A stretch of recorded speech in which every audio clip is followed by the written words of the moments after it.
been said that technology can help towards making a better life for underprivileged. Recently, two different Japanese brand car clubs, Caldina and Lancer Club, have successfully done with their corporate social responsibility. Stadium Shah Alam has been chosen as a departure spot for Charity Drive 2011 before the encouraged taking out in convoy to achieve their perfect mission in Ipoh Perak.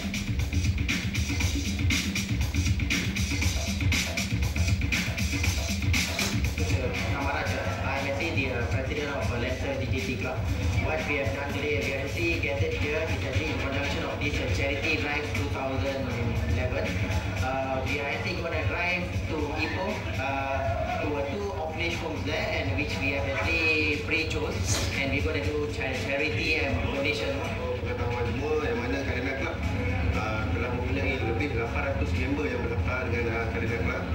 So ada salah satu club yang kita tak tahu, kita memang ada buat charity yang di mana boleh dikatakan club kita ni ada club aktif di Malaysia.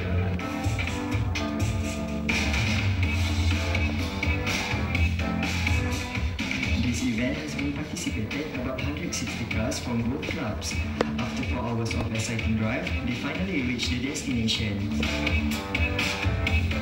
Pusat Jagaan Anak-Anak Yatim dan Miskin Nurul Iman has been selected to be one of the luckiest orphanage care centre in Ipoh Perak.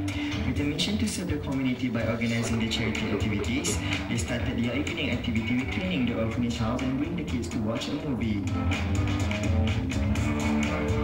Saya amat bersah hati kerana kelab Caldina dan Lancer telah sudi datang ke Pusat Jagaan Anak-Anak Yatim dan Nurul Iman cawangan Ipoh ni untuk mengadakan aktiviti amal jariah bersama anak-anak yatim di sini dan menggembirakan mereka untuk kelab Caldina dan Lancer ni.